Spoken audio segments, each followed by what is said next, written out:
Hola, ¿cómo están? Espero que su semana vaya muy bien. La mía va increíble porque nos llegaron ya los datos de Spotify de 2025 que nos han dejado muy contentos.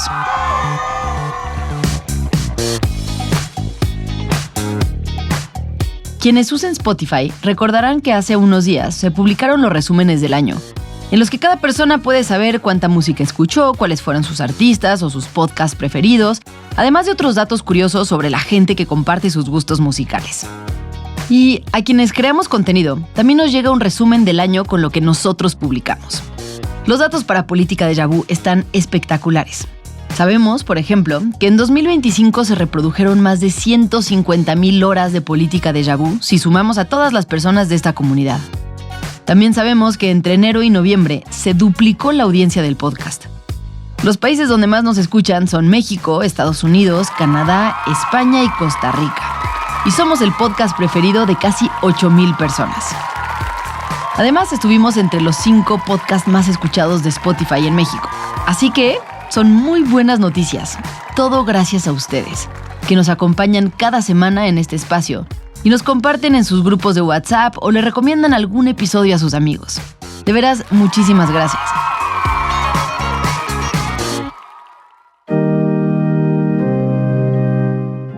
Y ahora sí, vamos al tema de esta semana. Se trata de la enorme celebración de este fin de semana que tiene que ver con religión y cultura en México, pero también con historia y con política. Se trata del festejo de la Virgen de Guadalupe. A lo largo de toda esta semana, y particularmente entre el jueves 11 y el viernes 12, peregrinos de todo el mundo llegan a la Basílica de Guadalupe.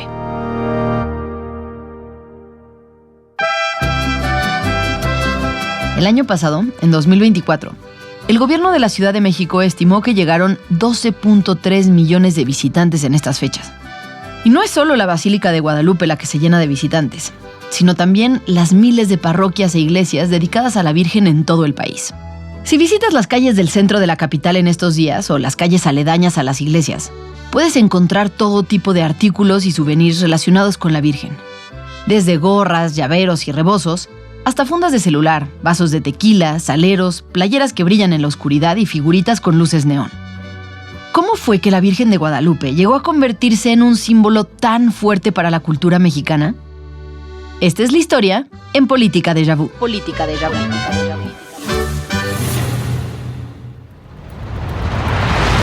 Pueblo de México. Protesto guardar Y hacer guardar la Constitución política y las leyes que de ella emanen. y si así no lo hicieren, Que la nación me lo demande.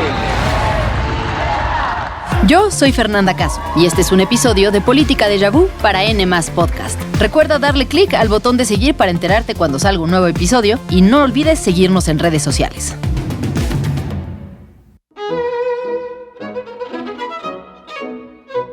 El año era 1810 y se vivía en la Nueva España un agitado clima político. 3 años antes, el emperador francés Napoleón Bonaparte había invadido España. Y ahora, gran parte del territorio americano se encontraba en el limbo. Por un lado, sus instituciones de gobierno eran españolas, pero por otro, debían rendirle lealtad a un gobierno francés al que ellos consideraban ilegítimo. Sumado a esto, se acumulaban las ya muy arraigadas tensiones locales, particularmente entre españoles y criollos. Los criollos, descendientes de españoles nacidos en la Nueva España, eran una clase privilegiada, con estudios y dinero y, en muchos casos, propietarios de haciendas y minas. Sin embargo, salvo contadas excepciones, las leyes coloniales le impedían a los criollos acceder a los altos cargos de gobierno y del ejército, pues esos estaban reservados para los españoles. En el caso de los negocios con España, los criollos solo podían solicitar permiso para tratos comerciales menores, mientras que los negocios más jugosos eran exclusivos de los peninsulares. Estas tensiones entre clases dominantes, que al inicio de la colonia eran menores, con el paso del tiempo fueron creciendo, ya que los criollos, generación tras generación, iban ganando terreno en términos de números contra los españoles. Los criollos se consideraban a sí mismos iguales a los europeos, pero no recibían el reconocimiento que creían merecer. Así que comenzaron a desarrollar una cultura propia. Se jactaban de hablar mejor español que los españoles, conocer mejor sus leyes, su religión y su cultura. Pero al mismo tiempo, también empezaron a incorporar en su identidad elementos locales que les permitían diferenciarse de los españoles y vincularse con la tierra en la que habitaban. Los criollos desarrollaron lo que hoy se conoce como el barroco novohispano, una corriente presente sobre todo en el arte y la literatura de personajes como Sor Juana Inés de la Cruz. Y en ese contexto, había un elemento que no solo unía y distinguía a los criollos, sino que además los llenaba de orgullo: la Virgen de Guadalupe. Parte de la cultura criolla se manifestaba en una profunda religiosidad. Los criollos nunca faltaban a misa. Hacían aportaciones a la iglesia, participaban con devoción en las fiestas patronales y en las actividades caritativas de los curas y las monjas. Y la Virgen de Guadalupe era el centro de su fe. Esta historia venía de muchos años atrás, de la conquista y los primeros años de la colonia. Tras la llegada de los españoles a América, la Iglesia tenía la tarea de evangelizar a los indios, la cual fue asumida principalmente por los franciscanos y los jesuitas. Una de las estrategias que utilizaron para esta misión fue utilizar elementos de las creencias indígenas y sustituirlos por los relatos católicos, lo que dio lugar a un profundo sincretismo. Así, según relata el académico Alonso Díaz Tobar, en el cerro de Tepeyac, donde antes los indígenas adoraban a la Madre Tierra, o Tonantzin, ahora iban a visitar la imagen de una Virgen morena, que representaba a la mismísima María, la Madre de Jesús, y donde se había establecido una pequeña iglesia. Los indígenas, tomando prácticas de sus creencias ancestrales, a la Virgen no solo le rezaban, sino que le llevaban limosnas y concretamente comida, gallinas, guisos, frutas y lo mejor de sus cosechas en la milpa. Esta tradición durante años incomodó mucho al clero. Les parecía mejor, sin duda, que adoraran a una virgen a que adoraran a sus dioses prehispánicos. Pero ver a cientos de peregrinos llevando ofrendas les parecía más bien como un acto de idolatría y contrario a la doctrina católica. Y bueno, no faltaba quien sospechara que los indígenas, en el fondo, seguían adorando a Tonantzin en ese sitio, y que únicamente se burlaban de los españoles, haciéndoles creer que por poner una imagen ahí, ya había cambiado su fe. Sin embargo, por más que durante casi un siglo la Iglesia tuvo una relación compleja con la Virgen del Tepeyac e incluso intentó prohibir que se alentara su culto, la realidad es que no podían contener la devoción que la gente desarrolló por ella con el tiempo. Muchos indígenas consideraban que la imagen era milagrosa e incluso había ya sacerdotes que discretamente apoyaban esta versión.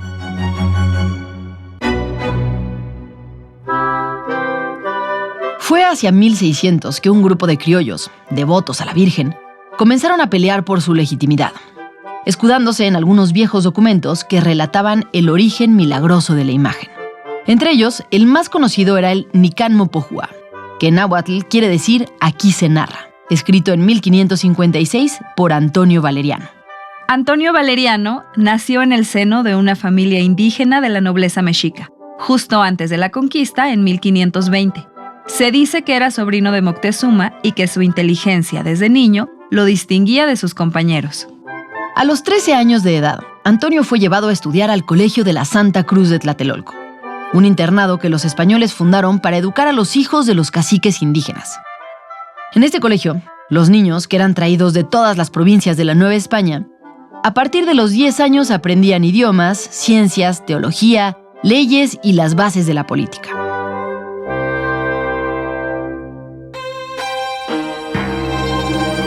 La idea era que estos jóvenes se convirtieran en catequistas que llevaran el evangelio a sus pueblos, pero también que a través de ellos España pudiera gobernar a los indígenas con mucho mayor orden. Antonio se formó en la religión católica, aprendió español, griego y latín. Sus profesores lo reconocían como el estudiante más notable que había egresado del colegio.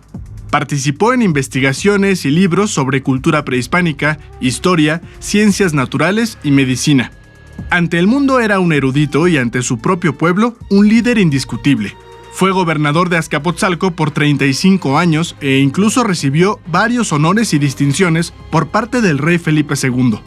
Bueno, pues resulta que además de todo, Antonio conoció personalmente a Juan Diego, el indígena que decía haber visto por primera vez a la Virgen de Guadalupe y quien era un poco mayor que él. Juan Diego le contó su historia y Antonio la escribió en el Nican Mopogua. El relato que ha llegado hasta nuestros días, de forma algo resumida, dice más o menos así. Una madrugada de diciembre, en 1531, el indio Juan Diego iba caminando cerca del cerro del Tepeyac, cuando escuchó el canto de unos pájaros, que era tan bello que no pudo resistir a acercarse. Cuando se adentró en el monte, escuchó una voz que le llamaba.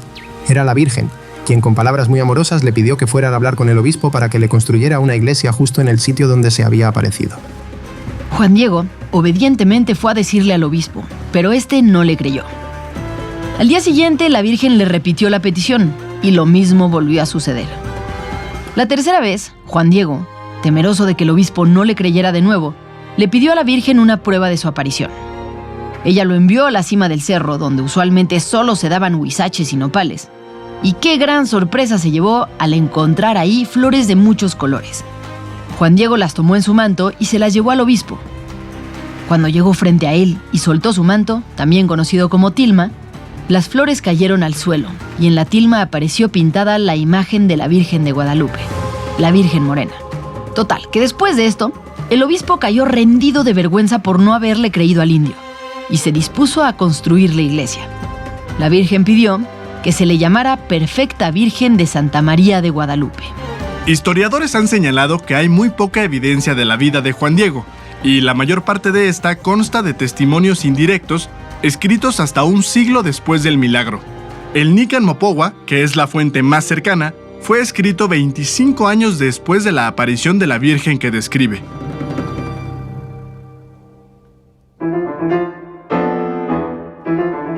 A pesar de las controversias, la realidad es que el culto hacia la Virgen de Guadalupe continuó creciendo entre los indígenas durante los siglos siguientes.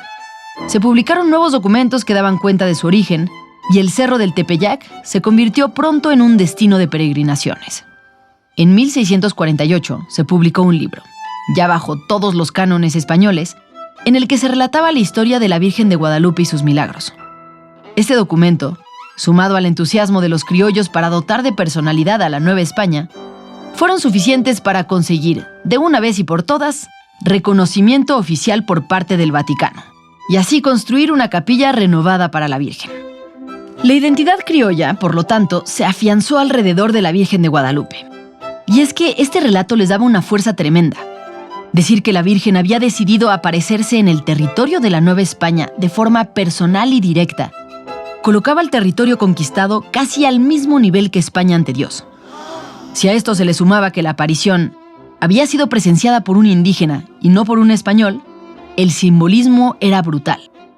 Quería decir que no necesitaban a los españoles para la evangelización, lo cual era la supuesta razón de la colonia. Los locales podían estar tan cerca de Dios y de la iglesia como los españoles. Es decir, que no necesitaban intermediarios, porque tenían a su propia Virgen. Y así, mientras la Virgen de Guadalupe se fue convirtiendo en un elemento propio de los indígenas, y los criollos que se sentían más como locales, los españoles, por su parte, reafirmaban su devoción a la Virgen de los Remedios, una Virgen blanca que representaba la protección de la corona y del orden establecido. A la fecha, es posible distinguir en las iglesias, orfanatos y hospitales de la época qué bando estuvo detrás de la construcción, dependiendo de qué Virgen llevan en el nombre. A mediados del siglo XVII, el Papa nombró a la Virgen de Guadalupe como patrona principal de la Nueva España, y el arzobispo de México ordenó que se fijara el 12 de diciembre para su fiesta religiosa. Y así llegamos a inicios de 1800, cuando los criollos, en medio de la intervención francesa a España y de la agitación social en el continente americano, decidieron levantarse en armas. No es para nada casualidad que aquella madrugada del 15 de septiembre de 1810, el cura Miguel Hidalgo y Costilla tocara la campana de la iglesia para llamar al pueblo bajo el grito de ¡Viva la Virgen de Guadalupe! De ahí, acompañado con un pequeño grupo de campesinos, artesanos y unos cuantos criollos ilustrados, Hidalgo se dirigió a una parroquia en Hidalgo de donde tomó un estandarte de la Virgen de Guadalupe, que se convertiría desde ese momento en la imagen del ejército insurgente. En respuesta, el ejército realista español tomó como estandarte a la Virgen de los Remedios. Y así, las vírgenes se encontraron en el campo de batalla. Esto naturalmente le convino a los insurgentes, porque la Virgen de Guadalupe era mucho más que un estandarte. Aquella Virgen morena podía unir a indígenas, criollos y mestizos, a gente de todas las clases sociales, a ricos y pobres, a hacendados y peones.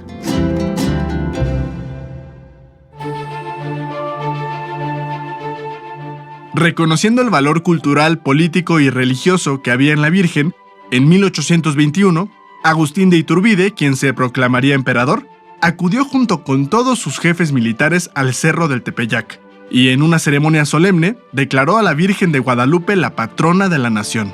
Desde aquella época, el papel de la Virgen de Guadalupe quedó estrechamente ligado con la identidad mexicana como país independiente. Dejó de ser solo un símbolo de fe para convertirse en un emblema de orgullo nacional. El arraigo de la Virgen de Guadalupe era tal que incluso Benito Juárez, que lanzó fuertes medidas contra la iglesia, fue muy cuidadoso de no meterse directamente con ella. Durante su gobierno, Juárez ordenó que el 12 de diciembre se declarara festivo para todos los habitantes del país, algo que molestó bastante a miembros anticlericales de su gobierno. Unos años más tarde, un coronel del ejército entró a catear el recinto de la antigua Basílica de Guadalupe bajo la instrucción de decomisar bienes de valor para entregarlos al Estado. De ahí, el militar se llevó una parte del crucifijo de plata y otros objetos valiosos. Cuando el presidente Juárez se enteró, le ordenó devolverlo todo de inmediato. En otro momento, cuando las tensiones con la iglesia llegaban a su punto más álgido, uno de los colaboradores de Juárez le propuso destruir la tilma de Juan Diego donde estaba la imagen de la Virgen de Guadalupe. Juárez, después de pensarlo unos días, respondió con un no rotundo. El mensaje era claro. Aún el presidente más férreo en combatir los privilegios de la iglesia sabía que tenía que cuidar ciertos límites si no quería perder el apoyo popular. Y la Virgen de Guadalupe claramente era uno de ellos. Pasada la Revolución, la Virgen de Guadalupe fue el estandarte de los cristeros, que gritaban igual «Viva la Virgen de Guadalupe» que «Viva Cristo Rey» frente a embestidas anticlericales del presidente Plutarco Elías Calles. Cuentan los relatos que durante la Guerra Cristera, los sacerdotes de la Basílica de Guadalupe decidieron que lo mejor era esconder la tilma con la imagen de la Virgen Morena, para evitar que militares la destruyeran. Para ello mandaron a hacer una copia, la cual colgaron en secreto en lugar de la original a fin de no levantar sospechas y despistar a los enemigos que vigilaban el edificio. Mientras tanto, hicieron un hoyo en uno de los muros de la basílica, que conectaba directamente con un camión de mudanzas. Así se llevaron la imagen hasta una casa en el centro histórico, donde estuvo guardada 3 años, hasta que terminó la guerra. En épocas más recientes, la imagen de la Virgen de Guadalupe ha sido usada por políticos a pesar de que la Constitución establece claramente la laicidad del Estado. Como candidato del PAN, Vicente Fox levantó un estandarte de la Virgen al escuchar que los números auguraban su triunfo. Y poco después, fue a la Basílica para agradecer el resultado. Es difícil no ver el mensaje detrás del nombre del partido político Morena.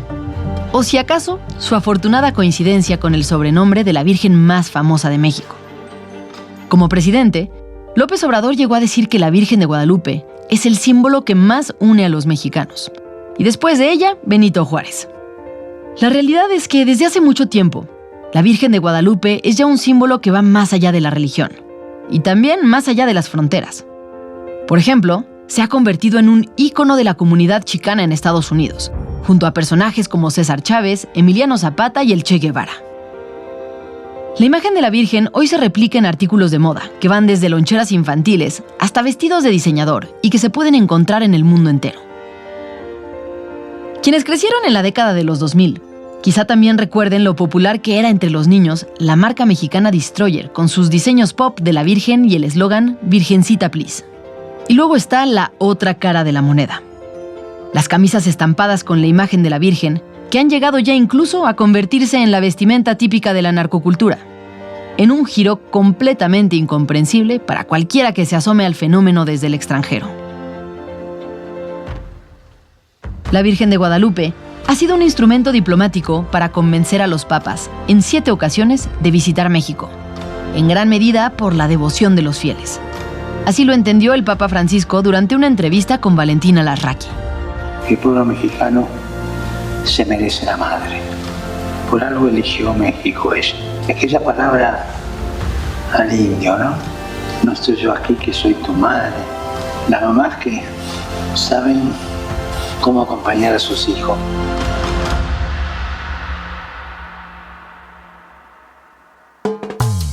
Según datos publicados por el periodista Juan Pablo Figueroa de nuestro equipo de N+, en México hay 10.197 templos y capillas dedicados a la Virgen de Guadalupe y 278 a San Juan Diego. En conjunto, representan casi el 9% de todos los recintos religiosos en el país. Además, en total hay más de 12,000 tienditas con el nombre de Guadalupe, Lupe o Lupita en México. Se estima que tan solo este fin de semana habrá una derrama económica de 21,700 millones de pesos por las celebraciones con motivo de la Virgen de Guadalupe en todo el territorio mexicano.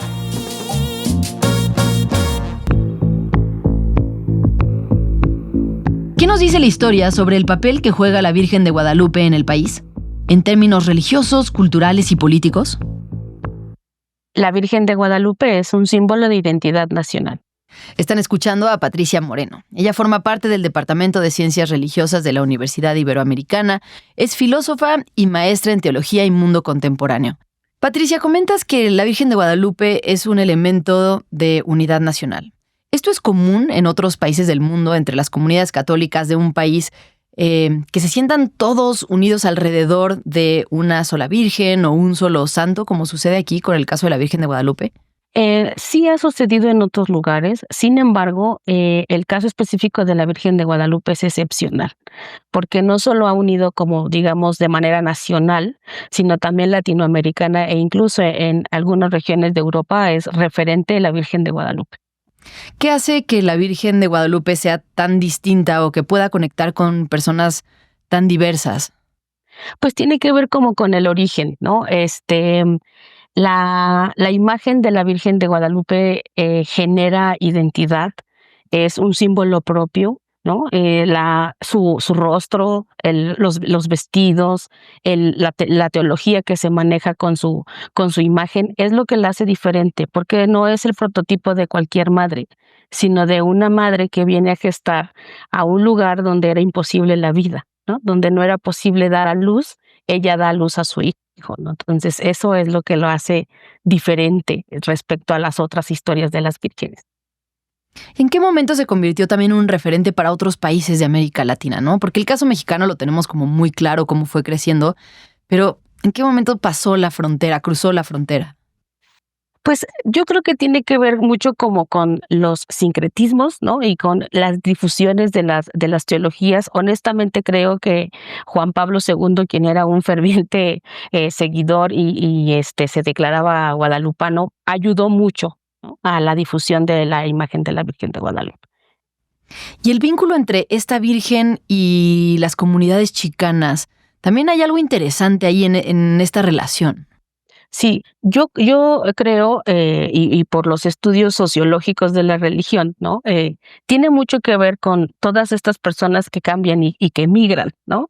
Cuando se van de nuestro país hacia el otro, pues no tienen muchos referentes identitarios, ¿no? Entonces, incluso ha pasado que gente que acá no es nada religiosa ya se vuelven religiosos, porque encuentran justamente esos espacios donde pueden tener una identidad, se parece su identidad, y entonces se generan estas comunidades de apoyo. En los años recientes hemos visto un vínculo que tal vez desde el extranjero puede verse como algo sorprendente, incluso para muchos mexicanos, ¿no? Es un vínculo difícil de entender. Y se trata de el papel que juega la imagen de la Virgen de Guadalupe en la narcocultura, ¿no? La vemos integrado en imágenes en los lugares en donde ellos se reúnen, pero también, por ejemplo, en su ropa, ¿no? Las camisas que portan con estampados de la Virgen de Guadalupe, en sus automóviles y en su propia devoción. ¿Cómo se entiende desde la teología, pues, un vínculo entre dos realidades tan diversas, ¿no? Por un lado, la fe, lo que debiera representar la pureza, la bondad y pues los preceptos bíblicos, ¿no? Básicos de no matarás, no robarás. Y por otro lado, pues personas que se dedican justo a lo contrario, ¿no? ¿Cómo se integra esto? Híjole, es un proceso bien complejo, es hasta un punto bastante doloroso, ¿no? El tema del narcotráfico y la espiritualidad, pues, tiene mucho que ver con esa identidad, ¿no? Sabemos, por ejemplo, que hacia el norte del país, cuando empezaba todo este movimiento de las muertes de Juárez, por ejemplo, se empezó a hablar de una Virgen de Guadalupe chicana, ¿no? Donde justamente lo que se quería retratar era la opresión y hacer resistencia y mostrar desde el símbolo de María Guadalupe como este símbolo de vida, pues también ahora representa un símbolo de muerte. ¿Me podrías platicar de ese contexto y de qué significaba? Sí, la Virgen de Guadalupe tiene una historia, a veces lo ponen como la historia sombría, pero no es sombría, es tal cual. Ella aparece embarazada con un moño negro en la mano. Cuando sucede todo esto de las muertas de Juárez, justamente la imagen de la Virgen de Guadalupe ayudó, aunque no es lo correcto decir que ayudó, ¿verdad? Pero a crear lazos y de que esa memoria de esas mujeres ultrajadas tuvieran una representante que las hiciera hablar. En términos bíblicos, a veces utilizamos esta metáfora que aparece en el libro de Génesis, donde justamente dice, cuando todos te olviden, yo jamás voy a olvidar tu nombre y te tengo tatuado en la palma de mi mano. Entonces, de alguna manera fue ese el estandarte que se utiliza con la Virgen de Guadalupe para no olvidar lo que estaba sucediendo y dejar una huella de que estas mujeres que están siendo violentadas, que están siendo maltratadas, tienen alguien que también lo vivió en carne propia. La intención de esta resignificación de María como esa Guadalupe chicana, porque hasta además le ponen un paliacate y está exhibida justamente mostrando como toda esta crueldad que se vive. La idea es que no se olvide el paso violento a la paz. Es una invitación a que se resignifique y que esa muerte que se ha vivido sea el principio de una nueva reconstrucción social. A pesar de que la población en México es mayoritariamente católica, poco a poco han ido creciendo otros grupos dentro del cristianismo, ¿no? Evangélicos, protestantes, personas que se consideran agnósticas o ateas, o religiones tal vez que en términos de números no representaban mucho hace tiempo, pero que han ido creciendo. Con el crecimiento de esta población, ¿en dónde queda la Virgen de Guadalupe como símbolo hacia el futuro? Esa pregunta es la pregunta del millón. Y yo te diría que hay algo bien simpático. Incluso hay más guadalupanos que cristianos y que católicos. O sea, sí hay personas que pueden tenerle mucha devoción y mucha fe a la Virgen de Guadalupe que realmente ser un practicante católico. Pues como ya escuchamos, más allá de la fe, la Virgen es un símbolo sin el cual es imposible entender a la cultura mexicana y su historia. Nos escuchamos la próxima semana, en el siguiente episodio de Política Déjà Vu. No olviden seguir las redes sociales de N+, y compartir este episodio con sus amigos o conocidos a los que les gusta la política o que simplemente quieren estar más enterados. Les dejamos una encuesta en Spotify. Díganos lo que piensan por ahí o a través de mis redes sociales. En Instagram estoy como fernanda.caso y en Twitter o X como fer_caso. Si quieren saber más del tema que hablamos hoy, les dejamos algunas ligas en la descripción de este episodio. Les deseo que tengan una gran semana.